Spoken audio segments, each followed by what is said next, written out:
Broadcasting live from the Business RadioX studio in Atlanta, Georgia.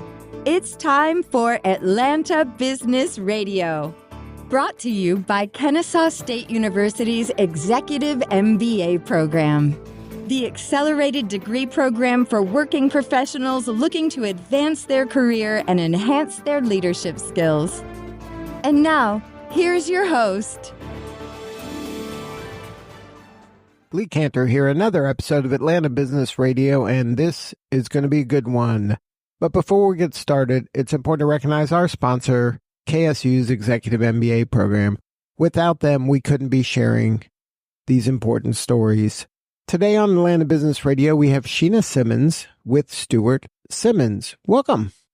No, thanks. So happy to be here. Well, I am so excited to learn what you're up to. Tell us about Stewart Simmons. How are you serving folks? Yeah, so Stewart Simmons is an apparel brand, and we create collegiate clothing for women and children. So what's the backstory? How'd you get involved in this line of work? Well, my background is actually not in the apparel or fashion or retail space. My background is actually in finance.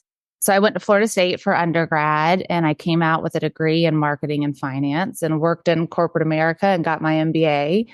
And then one day I just decided that I wanted to do something different. And I went and I quit my job, and now I make clothing. So what led you to this idea? Where was the aha moment where you're like, let's go in this direction? Yeah. So as I mentioned, I went to undergrad at Florida State, and I loved being there. I loved the collegiate environment. But since I was there and for the years afterwards, I felt like every year around July, I would start looking for game day clothing. And I felt like there was such a gap in the women's apparel space. And after, doing that for enough years, I decided to do something about it. And here we are. So how do you go from, wow, there's a hole in the marketplace to, let me get into this business that I don't know anything about? Yeah, absolutely. So I was actually at home on maternity leave with my second child. And I had time to just think and reflect about where I was. And I had a great career in corporate America, but I didn't love what I did. I didn't feel very passionate about it. And I had felt, for the longest time that I'd wanted to go out and do something on my own. And it was about that time of year where it was football season. And again, I found myself just looking for game day apparel, not finding options. And I started, just this little piece of me started thinking, well, I can do something about this. And so I started researching it, and I had a few months before I went back to work. And I realized that, hey, even though I don't think I know anything about this, I can figure it out. And so I went back in and I said, hey, I'm going to give it a try, and started figuring it all out. So at the heart of any apparel brand is design. So are you a designer? Did you come up with the designs, or did you have concepts or do you have to identify a partner that can do that side of the business? So I do all the design myself. And again, no background in it, but we've figured out how to do it. And we have lots of great factories that we work with that help us kind of fine tune everything.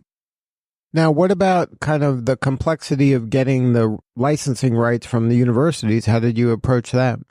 Yeah. So when we started, there were a few years in which I was just doing game day colors.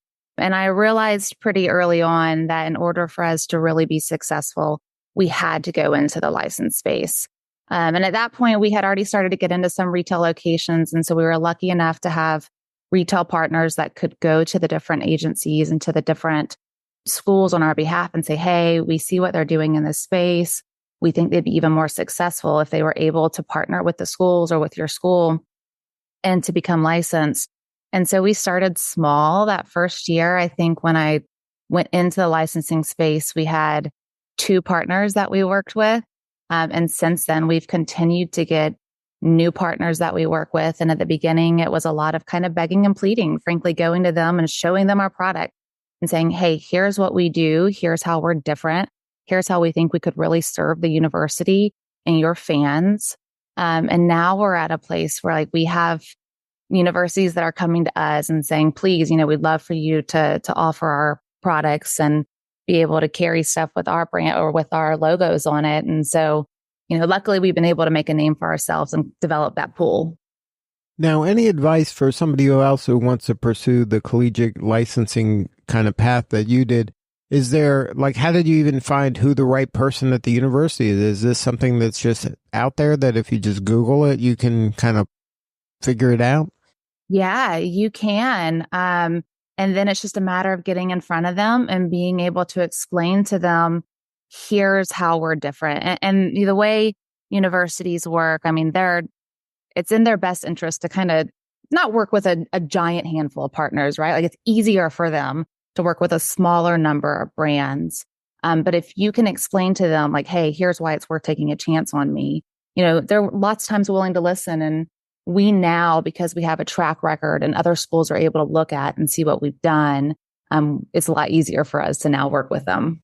So what are the things that they're looking for? What are kind of the go, no-go points for through their lens? Obviously you have to be able to deliver the volume that they need, but what are the things they're asking you in terms of, your production and things like that? Yeah, it's quite a process. I would say the most important thing to them is, are you different? Right. And that's with any brand, whenever you're going out and trying to figure out, where do I fit in this marketplace? If you're just creating t-shirts or cups or whatever it is, and the product's the exact same as somebody that they're already licensed with, they have no interest in pursuing that conversation. And so it's really about being able to explain to them, I'm different and here's why. And then it's kind of a leap of faith on their part that it's going to sell, like, because it's a chicken and the egg, right? You can't prove that people are going to like it until they put it out there, and then they know, but then they don't want to put it out there because it's a risk that no one will buy it. Yeah. I will say that we work very closely with all of our licensing partners. Every product that we create, every design that, before it goes on the market, everything is submitted to our licensing partners. And so they're looking at each shirt, each dress that we do and giving it a yay or nay. So there's that extra piece of the process when it comes to working in the license space, but it really helps the institutions protect their brand and make sure that what's going out there is what they want to see in the marketplace. And then for the most part, all of our partners, we're on about a year-long contract. So every year they're coming back to us and saying, hey, how did the product sell? Did we like the product? Are we interested in working with you again next year? Now, from a design standpoint, is it the design of, maybe the graphic that's on the thing? Like you say, you're from Florida State, like it says Go Seminoles, and then you would use that same kind of type design for Go, Bulldogs?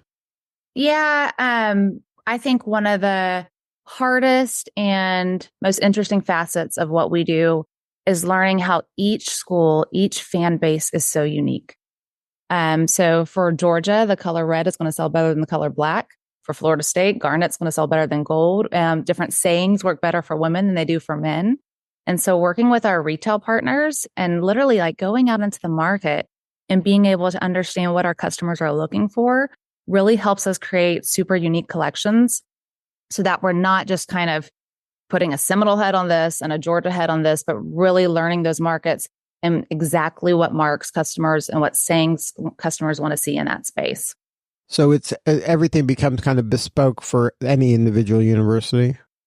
Absolutely. Yeah. I mean, we're still learning things all the time about, some schools, their official color is this, but they really like to wear this. And so like I said, it makes it fun, but it makes it challenging. Right. Because everything's different. They're similar, but they're not the same. Absolutely. And that's, especially in the female space, right? Like we're looking for stuff that's different and unique. And so, it allows us every year to create a collection that's just totally new and specific for those fans. So what was the kind of the point for you that you were like, hey, I think we're onto something? Because you say you started out just with colors, like as that you don't need licensing, right? Like for Georgia, you can just make red and black things. Yeah, absolutely. That have kind of general, graphics on it that, imply Georgia without saying Georgia. Yeah, there's a fine line there. Right. Yes. But that, I don't know if you can say Go Dogs, but you can say Go, and it could be red and black or like, we're the best or something. But how did you realize like, hey, this is something that is working and we really should be investing more and going for it? Yeah, once we created those 2 licensed collections, and again, it was so small, right? It was 2 universities that we were working with, and we saw how successful they were. We knew, hey, we have to continue going down this license path. And so this year we'll have 34 partners that we're working with, and that will just continue to grow exponentially. So now that you've kind of switched gears to this entrepreneurial hat, how do you feel about this? Is this fun? Is it frustrating? I mean, you traded one boss for lots of bosses now. So, the life of an entrepreneur, people imagine it a certain way and then it is a certain way.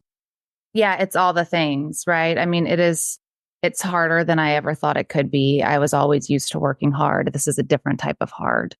But it is so rewarding, right? I mean, I spent so much of my career making PowerPoint decks that we would show in a boardroom.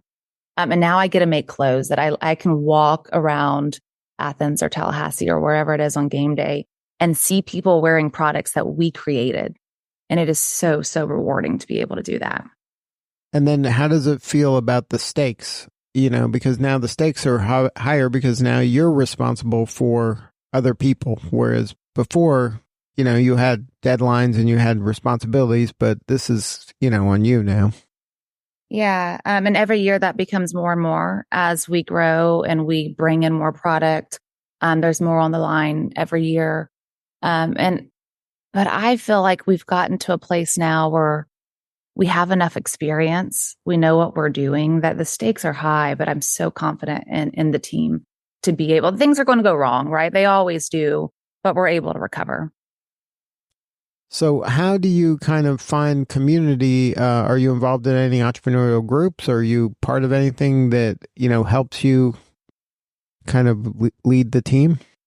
Yeah. I find being a business owner in the fashion and retail space, the best thing for me is talking to other business owners in this space, right? Because we're all going through the same thing and we all have similar struggles.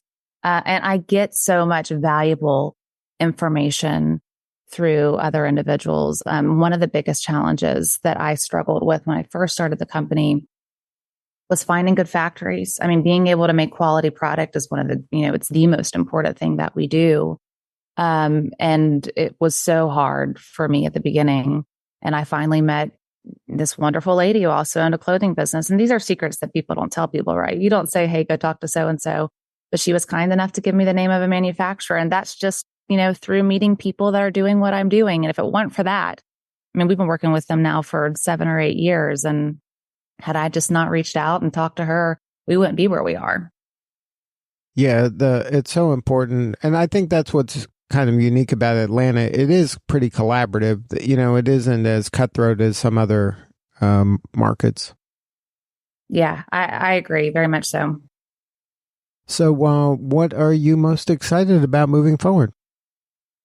We have a fall collection that's launching on August 1st. And, I don't think people realize this, but we spent a whole year, building this collection and getting it into our retailers' hands and into our customers' hands. And so we have that launching, which I'm very excited about. And just the continuing to grow, continuing to add new teams and work with new partners, learn about new schools and going to new communities and spending time on campus and getting to really know the fans and the people that we work with as we continue to grow is the most exciting thing for me. Now, are you involved in any of those NIL deals? No, that's a world that we have not got into yet. But is it on the roadmap? Is that something that are you curious about, or? I would say curious about, but just that right now is curious about it. So if somebody wants to learn more about the line or check it out, where should they go? Come to stewartsimmons.com. Like I said, August 1st, we launch our new fall collection, and it'll be the biggest one that we've had thus far. So we'd love for you to come and learn more. And then when you launch it, that goes across all the universities? Across all the universities, that's right. And that's stewartsimmons.com, STEWARTSIMMONS.com. That's right. Well, Shena, thank you so much for sharing your story today. You're doing such important work, and we appreciate you. Yeah, thanks so much for having me. All right, this is Lee Cantor. We'll see you next time on Atlanta Business Radio.